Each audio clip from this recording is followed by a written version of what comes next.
pages consacrées à la méthodologie, mais qui sont très générales et qui n'apportent pas beaucoup de renseignements sur la méthodologie.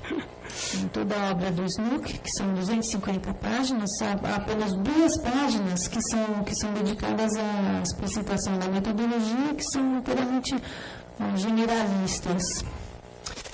Dans l'ouvrage remarquable, par ailleurs, de Diane Bogan, The Challenger Launch Decision, la méthodologie est explicitée en une demi-page. Uma obra notável da Diane Bogan sobre a decisão de lançamento do ônibus espacial Challenger, a metodologia é apresentada em meia página. Et on y apprend qu'elle a conduit pas mal d'interviews par téléphone. E a gente descobre nessa meia página que ela fez uma série de entrevistas, muitas entrevistas, por telefone. Et qu'elle s'est servie, par ailleurs, d'interviews qui avaient été réalisées par des experts qui utilisaient des interview guides. Interview guides, des guides d'interview, des guides dans E que ela se utilizou de um material produzido por vários peritos que fizeram entrevistas usando uns roteiros estruturados. Voilà. Donc, mais c'est sans doute aussi qu'il est très difficile de parler de la méthodologie et que, en parlant de la méthodologie, d'une certaine façon, on prend des risques et on se découvre. Mas também fica claro que é muito difícil falar de metodologia e que, ao falar da metodologia, a gente abre a guarda. Et évidemment, on prend le risque d'être contré, d'être critiqué en disant « oui, mais vous ne faites pas bien, c'est pas comme ça qu'il faut faire, etc. » E falando da metodologia, a gente cria espaço para que se diga para nós, se oponham a nós, dizendo, também vocês fizeram essas entrevistas assim, assado. Un autre point clé, si nous entrons maintenant dans l'approche organisationnelle, dans sa réalisation, c'est de reconnaître, en tout cas pour ce que j'ai pu réaliser, que toutes les interventions se font sous contrainte. Outro ponto-chave, quando a gente discute a abordagem organizacional, é que fica claro que todas as investigações são feitas sob constrangimento. Sous contrainte de temps et de budget. Sob constrangimento de tempo e de orçamento. Aussi bien en interne, quand on est consultant interne, aussi que consultant externe. Tanto uma investigação por um consultor interno, quanto aquela feita por um consultor externo. Et vous admettrez que, qu'on soit consultant interne ou externe, il est très difficile de refuser une intervention. Vocês vão de convir comigo que, sendo consultor interno ou externo, é muito difícil recusar uma intervenção. Alors, en général, donc, il faut garder ça en tête. Je parle de méthodologie lorsque nous ne sommes pas dans des conditions de recherche avec des contraintes très relâchées. Je ne sais pas si ça existe d'ailleurs, mais dans certains cas, j'ai moi-même financé des recherches avec des contraintes très relâchées de budget et de temps.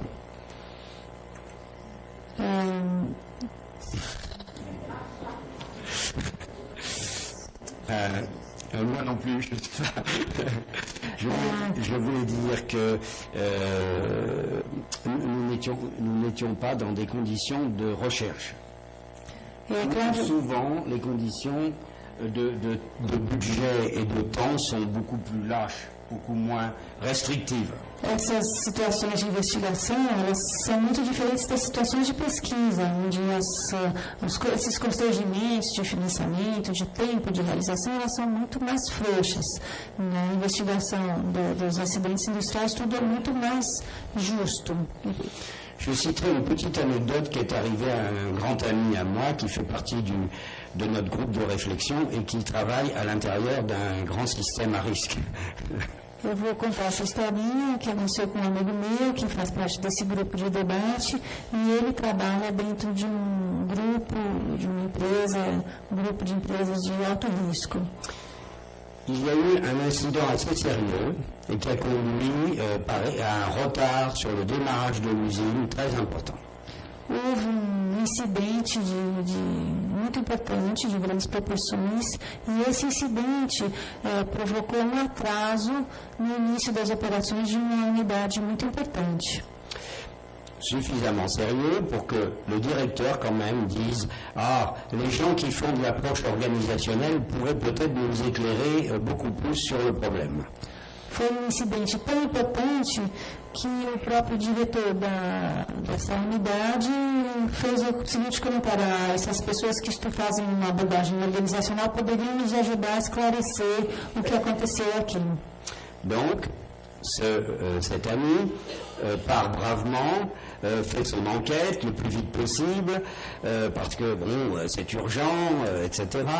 Et au bout de 2 mois, ce qui est quand même un délai assez raisonable, parce qu'il a fait le rapport, je vous passe tous les détails, il apporte le rapport au directeur qui lui a passé la commande.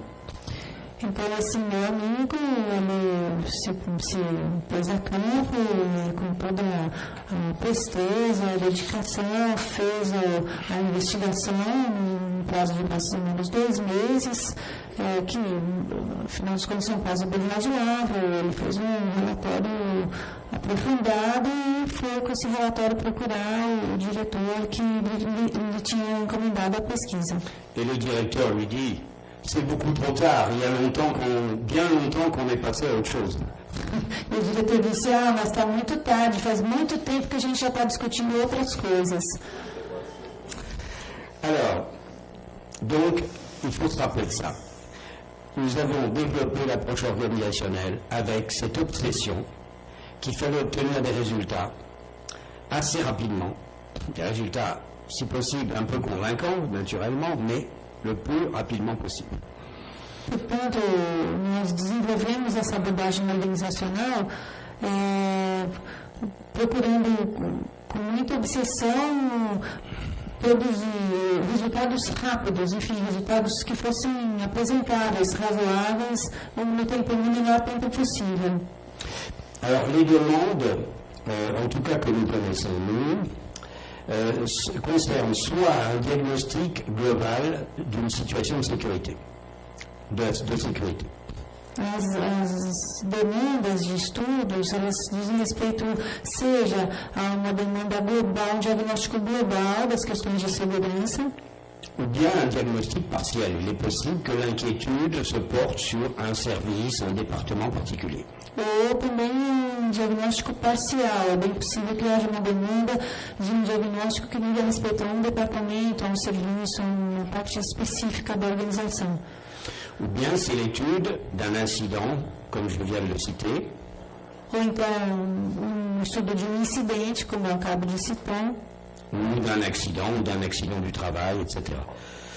Ou de um acidente do trabalho, etc. Assez souvent, c'est aussi l'étude de ce que j'appellerais une problématique transversale. Muito frequentemente, o estudo de um problema que eu chamaria um problema transversal. Transversale parce qu'elle concerne souvent plusieurs services, plusieurs départements de l'organisation. Transversal porque trata-se de um problema que atravessa vários departamentos diferentes da organização. Par exemple, une des dernières enquêtes que j'ai menées pour le compte de l'autorité de sûreté nucléaire en France, c'était d'examiner la façon dont Électricité de France traitait les dossiers de modification. Por exemplo, dos últimos estudos que eu fiz para a Eletricidade de França dizia respeito à forma como a empresa estruturava os dossiers de modification os registros de modificação tecnológica. Parce que quand on envisage des systèmes complexes en chimie, nucléaire, aéronautique, quand on envisage une modification technologique, on ne la fait pas comme ça, ça se fait pas comme ça. Il faut faire un dossier très complexe, très étayé et le présenter à l'autorité de sécurité. Porque numa indústria como as usinas nucleares, a indústria química, quando você planeja uma alteração tecnológica, não pode ser feito de qualquer forma, tem que ser muito bem planejado, estruturado e apresentado às autoridades de controle. Par ailleurs, l'autre point qui constitue un obstacle évident, c'est que lorsqu'on nous demande d'intervenir, il y a déjà du travail qui a été fait, les incidents ont déjà été étudiés, et éventuellement les dirigeants ou les experts ont déjà une opinion sur la question. Uma outra dificuldade que a gente enfrenta quando vai utilizar essa metodologia é que quando a gente é chamado, normalmente, anteriormente, outros estudos já foram realizados, os incidentes já foram analisados, foram produzidos relatórios e uma opinião já foi formada para os investigadores, para a diretoria. Mon expérience, c'est que concernant l'approche organisationnelle, la demande était quand même toujours quelque chose comme apportez-nous un autre éclairage. Il y a des choses qu'on n'arrive pas à comprendre et peut-être vous pourrez nous les faire comprendre. Então, a minha experiência diz que quando se chama uma abordagem organizacional, o que está sendo dito é, olha, tem alguma coisa que a gente não entendeu bem, por favor, traga uma outra opinião, venha esclarecer isso aqui que a gente viu, mas que não consegue entender o que é. Et des fois, vous savez, c'est des études très simples. Une entreprise qui disposait de plusieurs équipes réparties géographiquement, qui faisaient des interventions lourdes de maintenance, il y avait eu 2 incidents graves dans la même équipe en quelques mois. Às vezes são coisas muito simples. Por exemplo, uma vez a gente foi chamado a estudar uma situação onde a empresa tinha várias equipes distribuídas geograficamente em locais distintos e havia ocorrido 2 incidentes com a mesma equipe. Et nous sommes reçus, c'est l'époque où je travaillais avec ma femme, qui s'était formée à la psychologie du travail, et nous sommes reçus par les 2 ingénieurs du département, un ingénieur diplômé et un ingénieur sorti du rang. Sorti du rang Sorti du rang, c'est sorti du rang. Qui avait une expérience d'ouvrier puis de technicien. Ah, d'accord, ok. Então, esse foi um caso que eu fui estudar, que eu investiguei junto com a minha esposa, que tinha acabado de se formar como psicólogo industrial, e a gente chegou para essa entrevista com 2 engenheiros, um engenheiro diplomado na universidade e um engenheiro que era formado, mas que ele, antes de ser engenheiro, ele tinha sido operário, tinha participado de vários níveis hierárquicos. Et ils nous disent, oui, là, nous butons parce que ce sont des problèmes de facteurs humains et nous ne comprenons rien à ces problèmes. E eles falaram da gente, a gente está empacado porque trata-se de problemas de fatores humanos e a gente não entende nada desses problemas. Et puis ils nous disent, entre autres, vous savez, ces opérateurs, ils percutent pas très bien. Je ne sais pas si c'est traduisible. Ils sont pas très futés, quoi.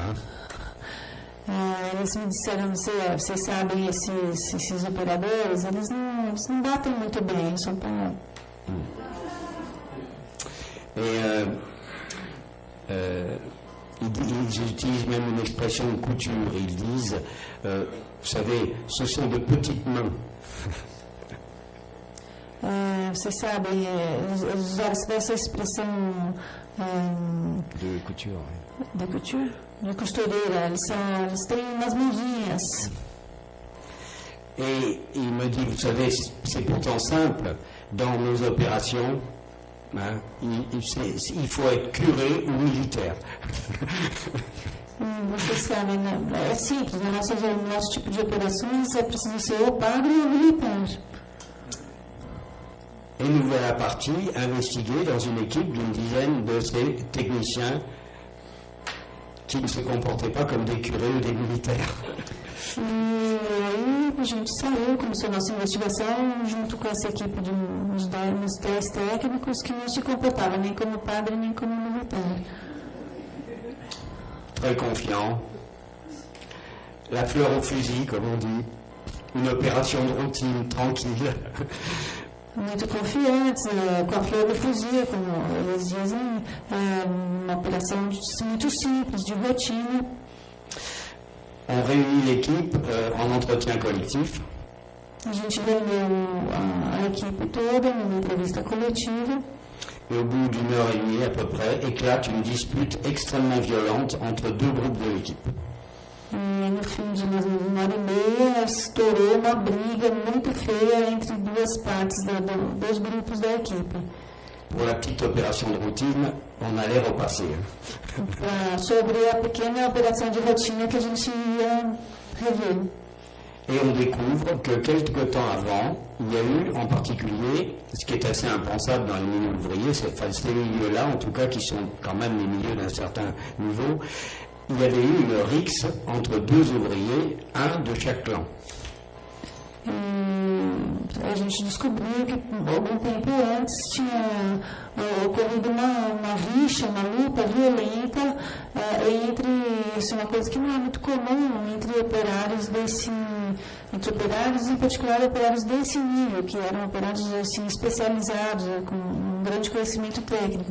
Uma rixa violenta entre duas pessoas, um membro de cada clã dessa equipe. L'un des ouvriers avait eu le nez cassé, il fallu faire un transport d'urgence à l'hôpital. Bon, vous voyez le genre. Foi uma luta física, dos operários ficou com o nariz quebrado, teve que ser transportado de urgência para o hospital.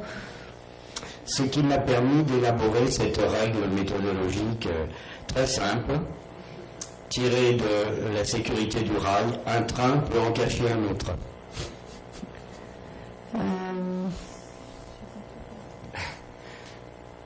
J'ai élaboré une règle pratique qui est un train peut en cacher un autre. Dessa historinha eu tive uma consideração de ordem geral que um trem pode esconder um outro.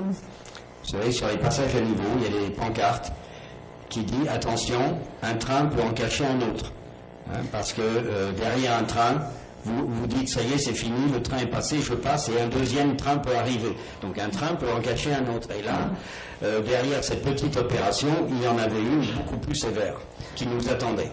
Então, nas passagens de nível, tem um aviso de segurança que diz, cuidado, um trem pode esconder o outro, porque você está vendo um trem, quando ele termina de passar, você vai e vem um segundo trem que você não tinha visto que estava escondido pelo primeiro e te atropela. Então, nessa situação, era disso que se tratava.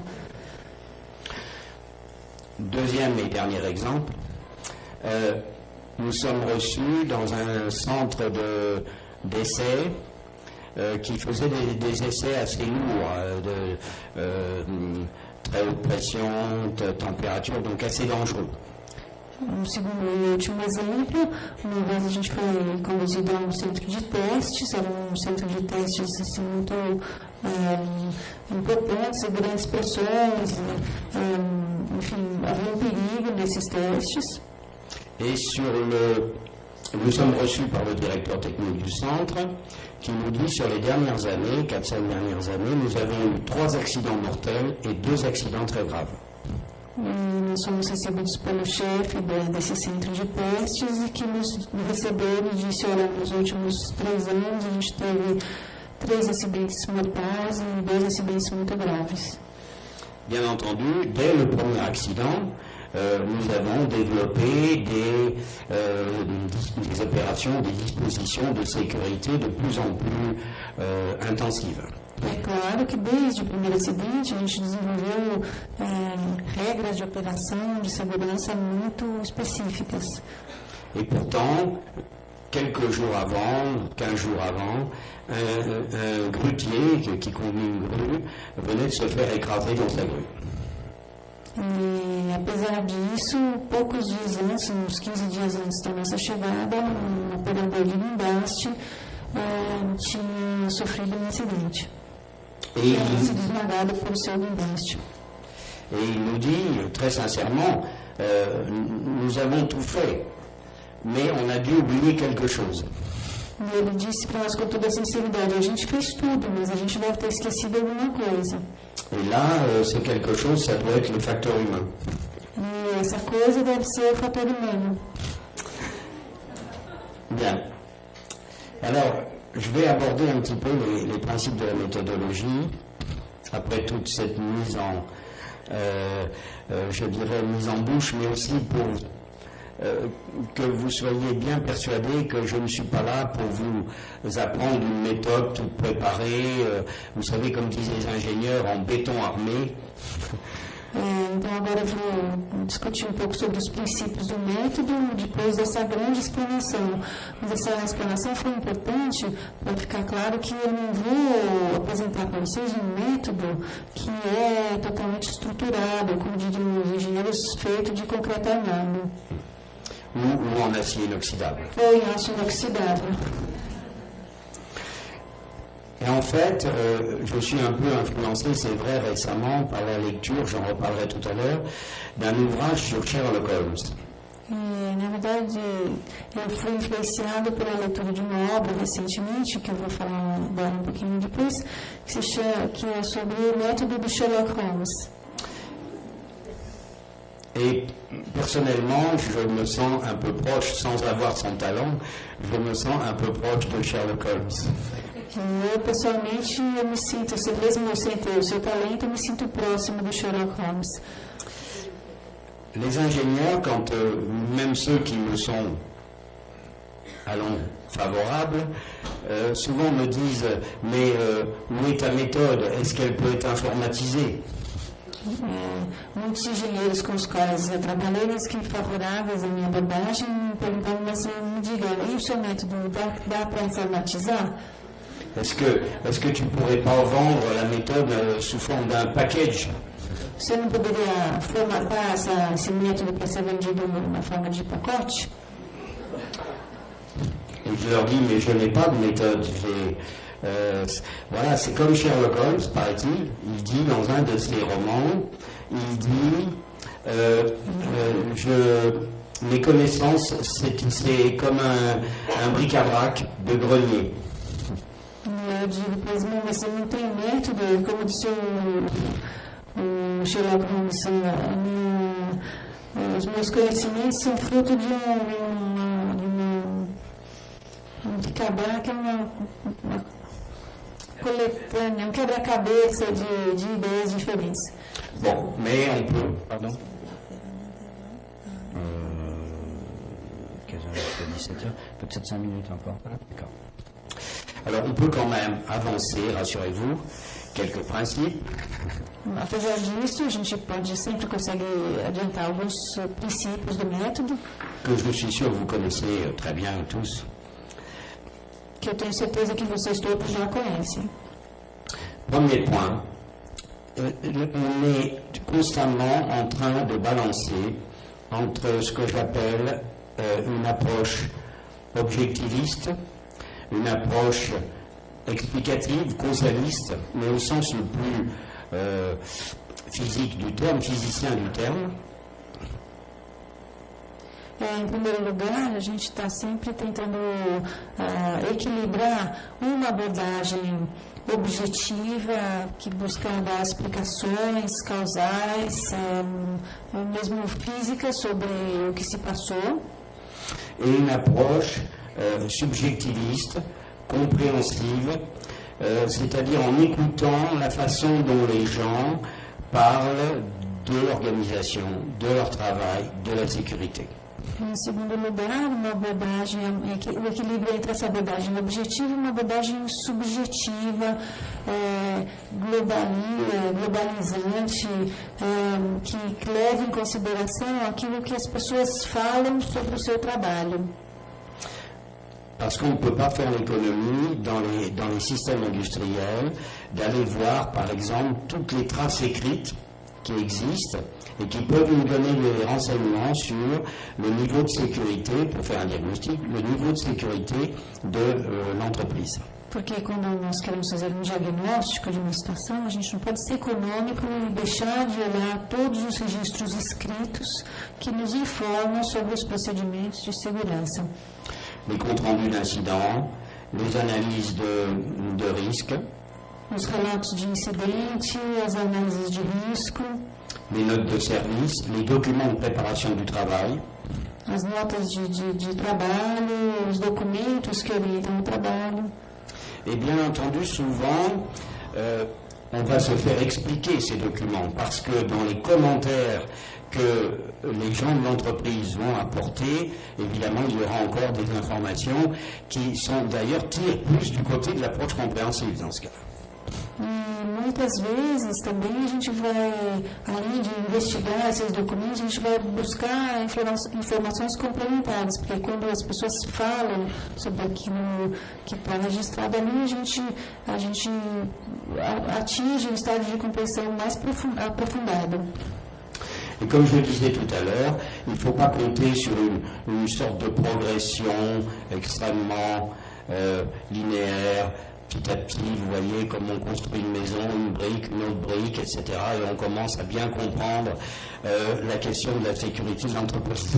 E como eu disse antes, não se pode esperar que essa compreensão ela seja construída de forma linear, assim como se constrói uma casa, um tijolinho, outro tijolinho, de forma contínua. Mais au contraire, c'est souvent ce que j'appelle non linéaire. Pelo contrário, muitas vezes a compreensão adota uma forma que eu chamo de não linear. Et que dans cette démarche, on peut avoir des surprises aussi bien agréables que désagréables. Portanto, nessa abordagem, a gente pode ter surpresas, tanto agradáveis quanto desagradáveis. Et souvent, nous traversons des phases que j'appelle de piétinement, on ne comprend pas, et qui peuvent être angoissantes, parce que n'oublions pas que nous sommes sous contrainte de temps et de budget. E muitas vezes, nessas investigações, a gente passa por períodos em que fica marcando passo, que parece que não avança. Essas são fases, em geral, angustiantes, porque não vamos nos esquecer que são investigações que são feitas sob constrangimento de tempo e de orçamento. Ça peut être lié au système défensif dans l'entreprise, et qui fait qu'on a l'impression qu'il ne se passe rien dans l'entreprise. Tout va bien. Isso pode ser fruto de sistemas defensivos dentro das empresas que buscam mostrar para nós que tudo vai bem, que não existe nenhum problema dentro da empresa. Jusqu'à ce qu'éventuellement vous tombiez sur un gars ou une fille qui vous dit d'un seul coup, non, attendez, je vais vous expliquer. Até que a gente deu de cara com alguém, um rapaz, uma moça que disse assim, não, peraí, eu vou explicar o que está acontecendo. Et éventuellement, une brèche s'ouvre dans la compréhension. E eventualmente há uma brecha pela qual a gente consegue a compreensão. Je terminerai, on fera une petite pause. Je terminerai par une anecdote qui est arrivée au docteur Feynman. Parce que vous savez, j'adore les anecdotes. A gente vai fazer uma pausa daqui a pouquinho, só quero, para terminar antes da pausa, eu vou contar uma historinha. Eu adoro as historinhas. Uma historinha que aconteceu com o Dr. Feynman. Le docteur Feynman était prix Nobel de physique, comme vous le savez, et a enquêté dans la commission d'enquête de Challenger. Dr. Feynman, como vocês sabem, prêmio Nobel de Física, e ele tomou parte na comissão de investigação da tragédia do ônibus espacial Challenger. Cette commission, manifestement, il y avait des pressions, en particulier au niveau du président de la commission, qui était Rogers, qui était je ne sais pas, un ami, c'est peut-être beaucoup dire, mais une connaissance assez intime de Ronald Reagan. E nessa comissão de investigação havia pressões internas à comissão, em particular essa comissão era chefiada por um homem chamado Rogers, que era talvez não um amigo íntimo, mas um conhecido do Ronald Reagan. Et manifestement, Rogers n'avait pas du tout trop envie qu'on enquête en profondeur sur l'accident de Challenger. E explicitamente o Rogers não tinha, assim, partilhava do interesse de que a comissão investigasse a fundo o acidente da Challenger. Et ils ont été donc à Cap Kennedy. La commission s'est déplacée à Cap Kennedy et tous les grands experts de la NASA leur ont passé une foule de visuels. E, então a comissão esteve no Cabo Kennedy e lá a comissão foi soterrada por uma série imensa de apresentações pela equipe da NASA. Et au bout de 2 jours, le Rogers dit « Nous allons rentrer à Washington ». E depois de 2 dias aí, o Rogers disse, então está suficiente, a gente vai voltar para Washington. Et Feynman disait « Mais moi, j'y comprends rien. E o Feynman falou, pô, mas eu não estou entendendo nada. Qu'est-ce que c'est que cette histoire ?» O que é essa história? Eu não estou entendendo. Et alors il dit « Non, moi je reste ici. » E ele falou, tudo bem, vocês podem ir, eu vou ficar. Ça, c'est une incidente de l'histoire. Et il dit à Rogers, est-ce que vous avez les moyens de m'empêcher de rester ici? Ele perguntou para o Rogers, você tem o poder para me impedir de ficar aqui? Et Rogers dit, je dois reconnaître que je n'ai aucune possibilité de vous empêcher de rester ici. E o Rogers disse, eu tenho que reconhecer que eu não tenho nenhuma forma de impedir que você fique aqui. Et donc Feynman est resté sur place. E aí o Feynman ficou lá na Califórnia. Et qu'est-ce qu'il a fait? C'est extrêmement intéressant. Bien entendu, on a continué à le promener dans des réunions, je dis promener volontairement, et à lui passer des centaines de visuels. O que aconteceu quando ele ficou? É claro que continuaram a conduzi-lo, e eu digo conduzi-lo de caso pensado, quando foi conduzido por uma série de reuniões e continuou assistindo uma série de apresentações.